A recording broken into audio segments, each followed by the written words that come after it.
Boom, and another one. The Oklahoma Sooners got a commitment from a 4-star top 100 prospect. We're going to talk about that on today's episode of Locked On Sooners. You are Locked On Sooners, your daily podcast on the Oklahoma Sooners, part of the Locked On Podcast Network, your team every day.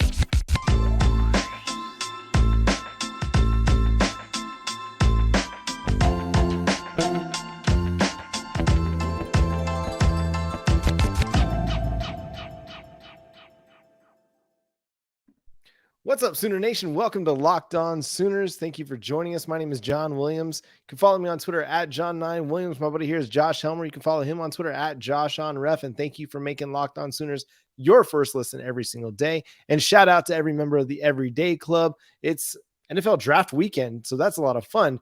But we got to talk about what's happening on the recruiting trail, Josh. The Oklahoma Sooners picked up another commitment, this time from 4-star wide receiver Zion Kearney out of Hightower, Texas, the Houston area. A big-time commitment for the Oklahoma Sooners, a top 100 player across the board. Huge, huge, huge. The ball is rolling officially. It is, yeah. So just a big picture view here. This is 6 commits in this 2024 class for Oklahoma, all of which, by the way, John, have happened since March 25th. So in the last month, Oklahoma's added these 6 commitments in this class. And, by the way, each of the past 2 commitments in this class are respectively the highest rated commitments in this 2024 class. So as the Oklahoma goes along here, at least according to 24/7 Sports' composite ranking, right? I know that varies a little bit depending on where you look, but according to 24/7 Sports composite rankings, Jaden Hardy and then now Mr. Zion Kearney, the 2 highest rated members in this Oklahoma class. And John, I'll let you just sort of tee off first here. Kearney, to me, man, a big time wide receiver ad.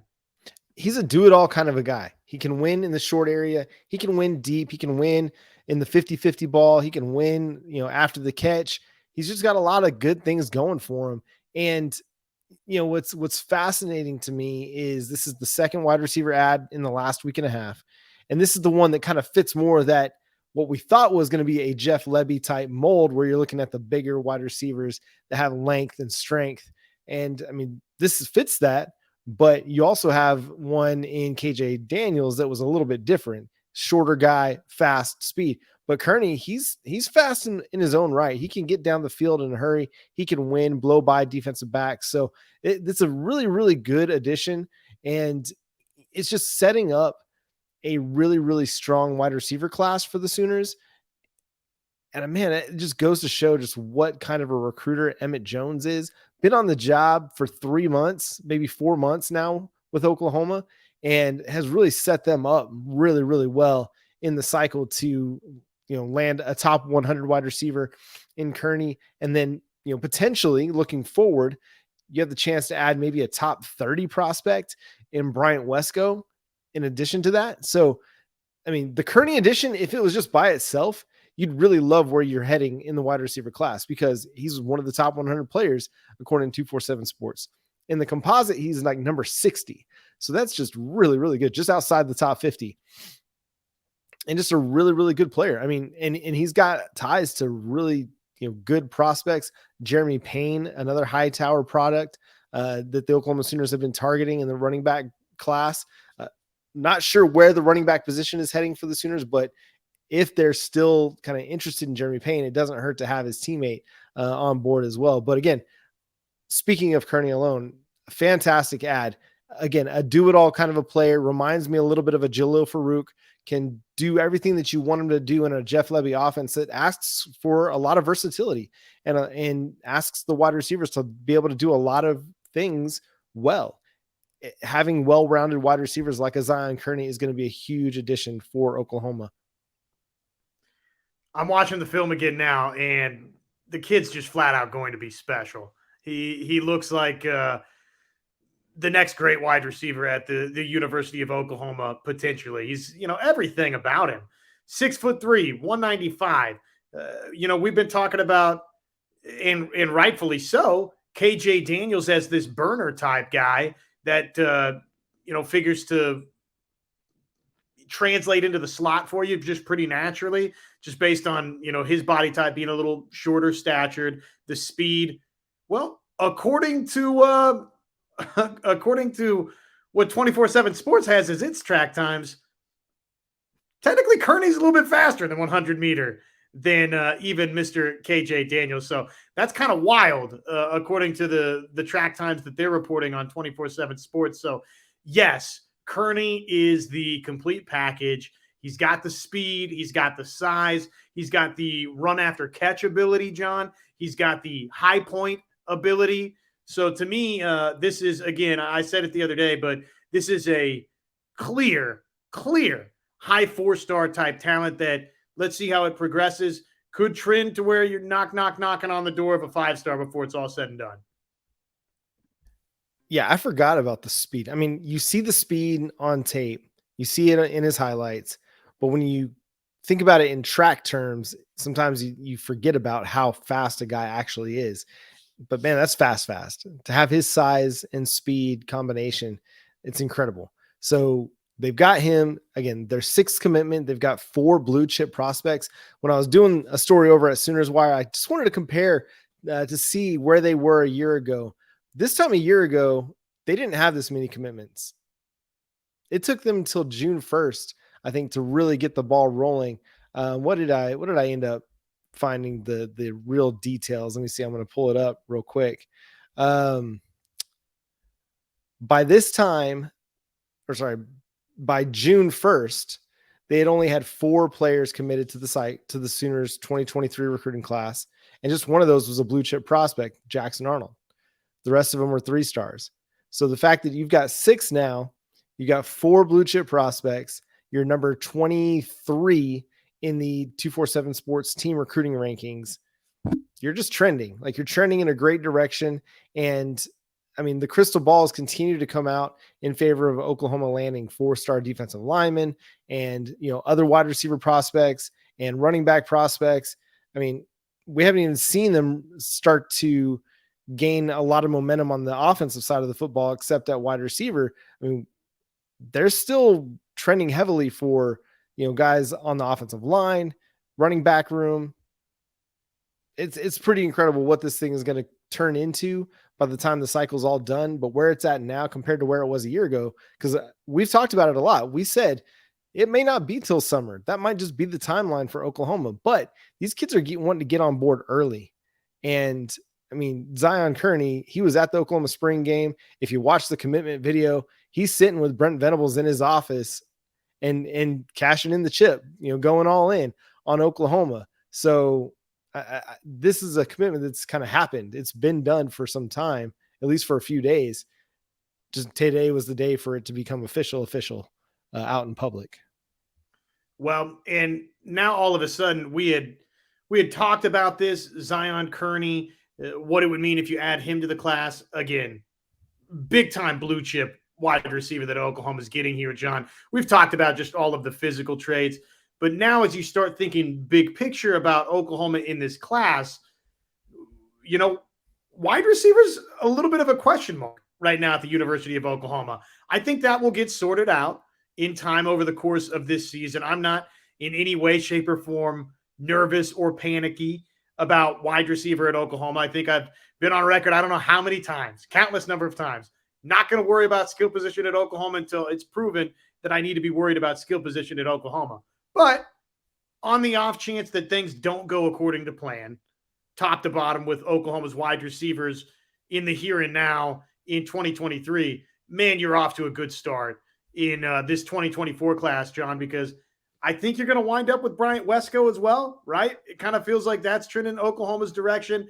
So this is turning into a really, really talented skill class for OU. Not that that's anything new or unusual or surprising, but it's just the next talented skill class for Oklahoma. And it is notable, I think, right here, John, something that you touched on earlier, but Emmett Jones very clearly early in his stint with Oklahoma is saying, yes, I will go get a Zion Kearney's commitment to the University of Oklahoma, high blue chip to the University of Oklahoma. So this is just a huge get for Oklahoma. And in addition to just individually who I think Kearney is and what he'll add for this class for OU, John, the big picture view for long-term, what it means for Oklahoma and for Emmett Jones, I think has to be one of the takeaways too.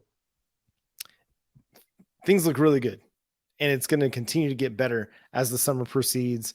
Oklahoma is just a really good recruiting program right now, and doing it as well as just about anybody in the nation, not named Georgia or Alabama, but they're slowly but surely going to be catching up to those guys. Again, a lot of it hinges on the defensive line and how well they're going to be able to recruit up there up front, but we'll see how that transpires. Again, Oklahoma's recruiting, we're trending in a really, really positive direction.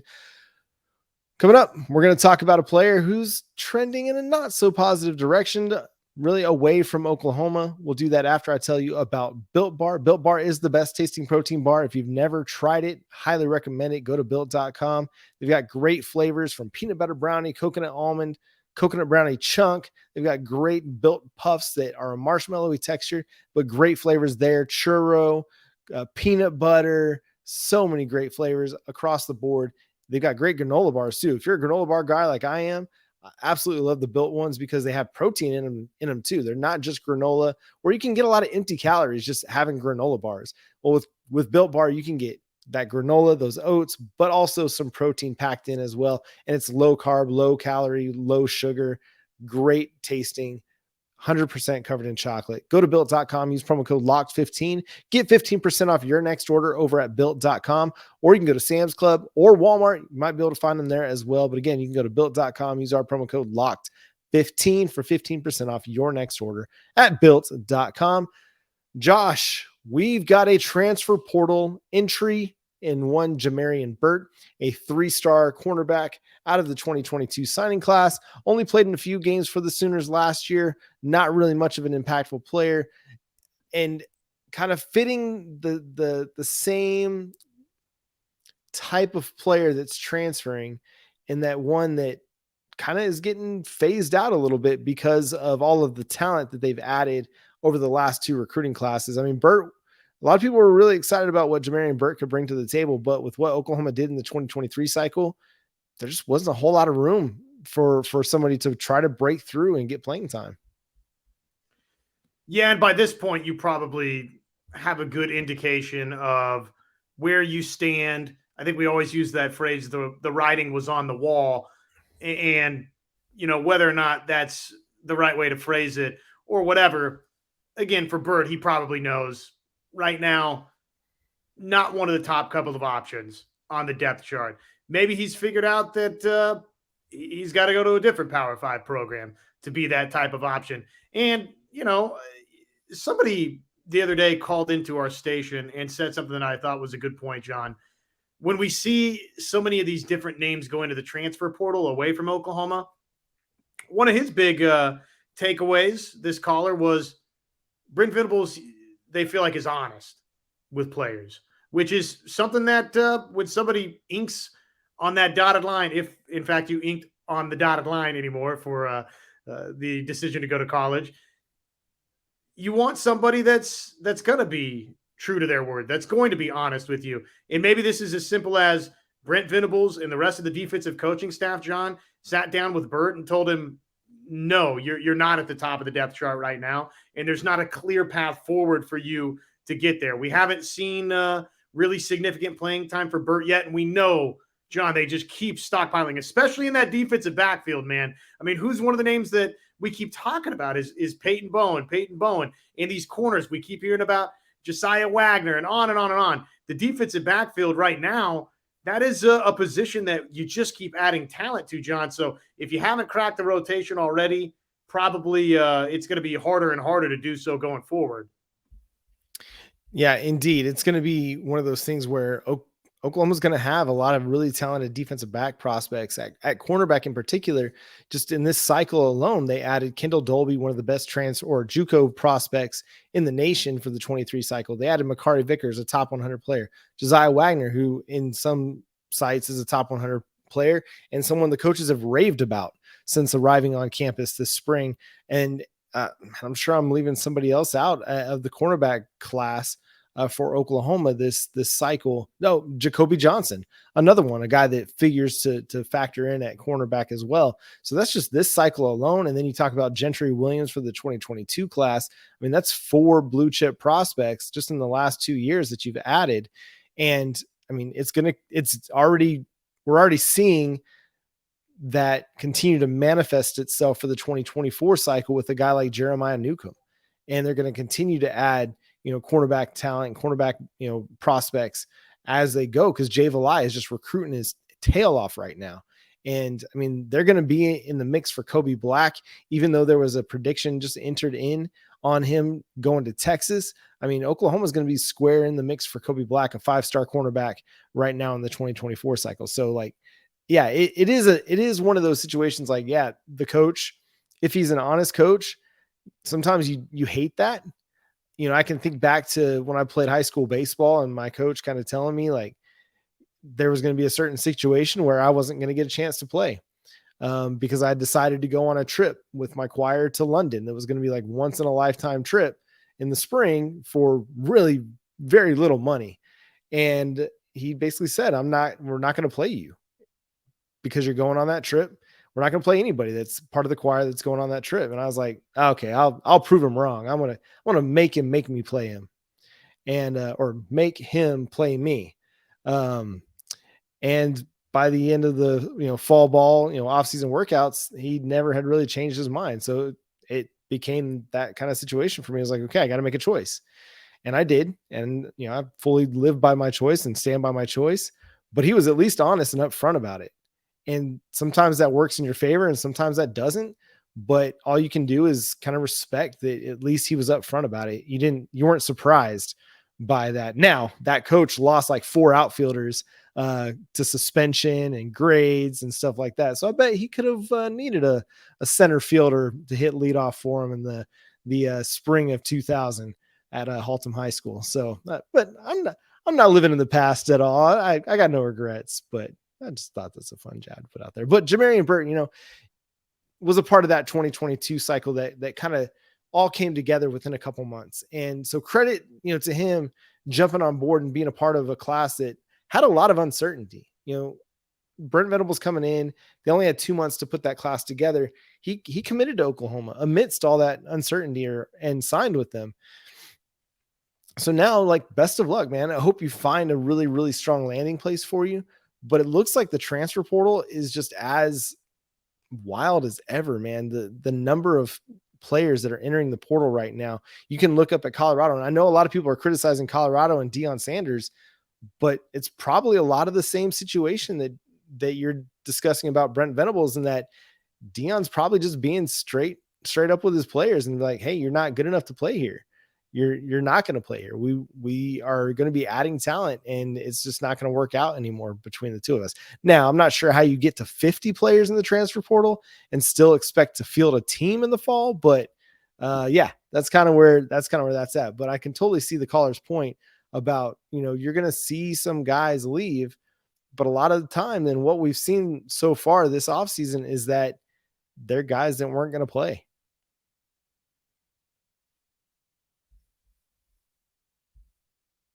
Well, and just since you mentioned Deion, that is a wild overhaul, right? And it might wind up being a brilliant thing. I'm fascinated to watch that play out with Deion Sanders. I'm rooting for Deion in Colorado, so I don't want it to come across like I'm not rooting for Deion. I think it'd be great for college football if that works there.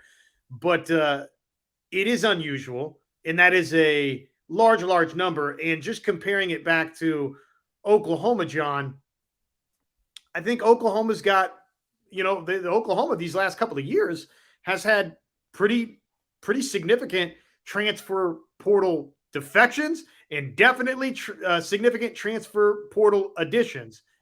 And they pale in comparison to the type of overhaul that is going on at Colorado. So I'm fascinated to see what's going on over there and how that plays out. I would just say, as we look at what's going on at Oklahoma, John, I look at it, elsewhere, and maybe Colorado's one bad example to compare Oklahoma to, but as crazy as things have been here, Oklahoma to me is in a understandably manageable transfer portal in and out going situation, if that makes sense. It doesn't feel as wild at Oklahoma as maybe it is somewhere else. Yeah, it is 100% that way. It's, Oklahoma's in a really good spot because of what they've done on the recruiting trail, but yeah, they've got room to have a little bit of attrition, have a little bit of turnover because of the talent that's coming in, or the 2022 class, the 23 class, the transfer portal classes. They're just stacking talent right now. Now it all comes down to, are they going to win on the field? That's the thing that matters the most.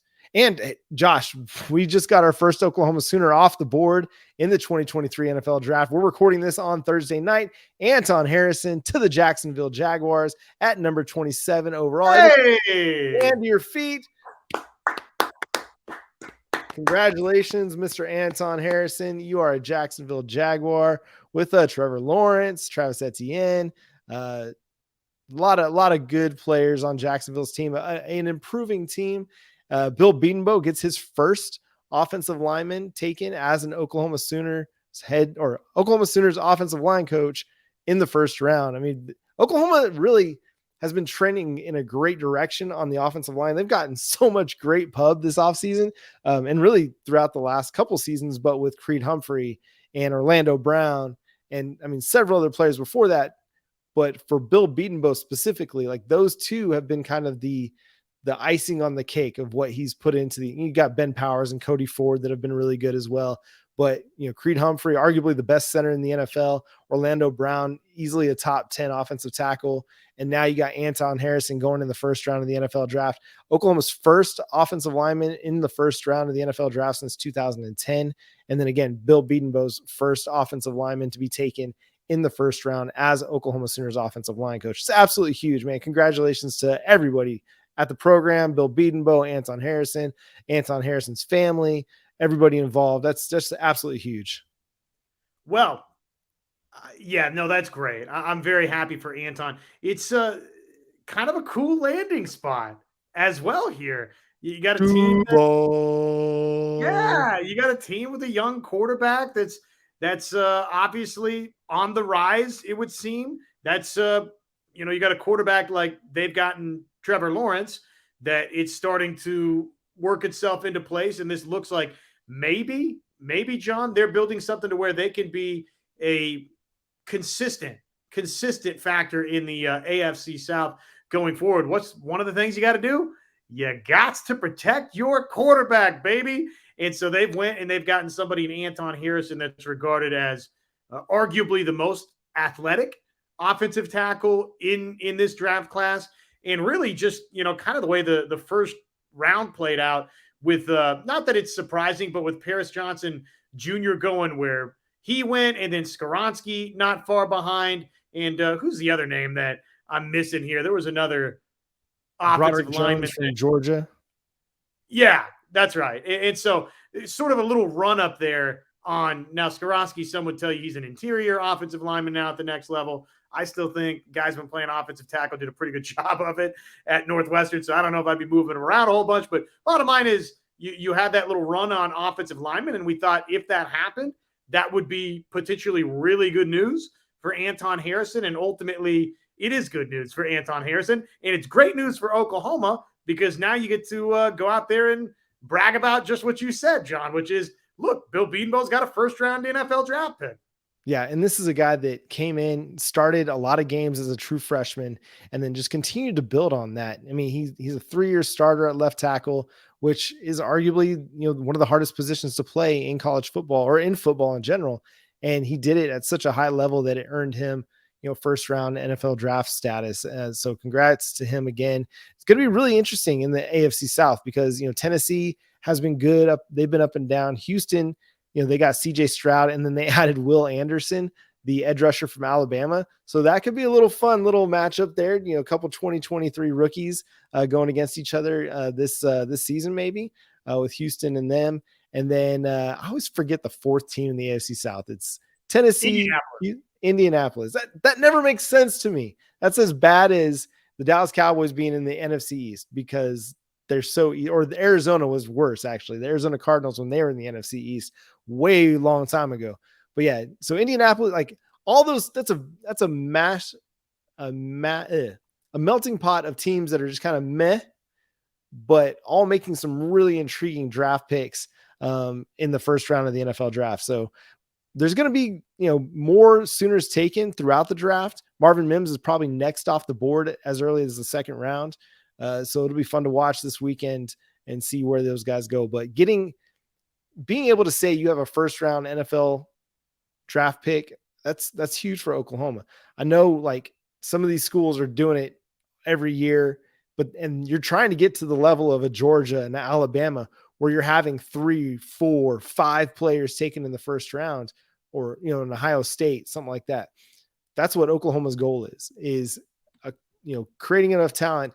And part of that is getting into the SEC, where it is without a doubt the conference that sends the most first round draft picks to the NFL every year, every single year. There's nobody can compare. Oklahoma's going to be a part of that, and be a part of seeing their guys play against higher levels of competition, and hopefully seeing 2, 3, 4 guys taken in the first round here in about 4 or 5 years. There's just no substitute as you look to continue to find first round NFL draft picks than to say, hey, we sent Anton Harrison to the National Football League, really developed him, into a first round NFL draft pick. So this is, I'm so happy for him. I feel like it's a terrific landing spot. It's an exciting landing spot. He's obviously worked very, very hard and really improved over the last couple of seasons at Oklahoma. And then greedily, you're happy for OU because the brand. And when you can go out there on the recruiting trail, John, and, actually one of the position groups we've talked about, I don't know, not really ad nauseum, but at times we've mentioned we'd like to see Oklahoma offensive tackle, offensive guard in, center.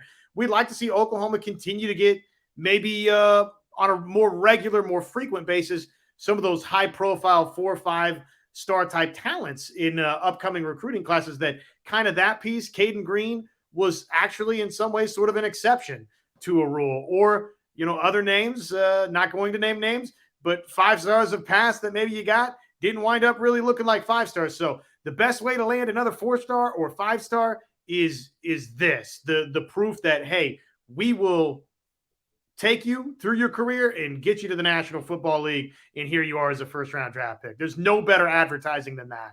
Nope. And they're going to have at least one more offensive lineman taken in Wanye Morris. Chris Murray could be an outside shot at a late round pick as well, and we'll continue to follow that. We'll break down what happened in the draft when we come back for our show on Monday, but that's going to do it for today's episode of Locked On Sooners. Thanks so much for tuning in. Again, thank you for being a part of the show, subscribing wherever you get your podcasts, and being a member of the Everyday Club. Thanks for making it your first listen every single day. But until next time, he's Josh Helmer. Follow him on Twitter at JoshOnRef. I'm John Williams. You can follow me on Twitter at John9Williams. The show is at Locked On Sooners. We look forward to talking to you again on Monday, and be around for the live show Monday night at 9 p.m. Central Time. But we'll catch you then. Boomer Sooner.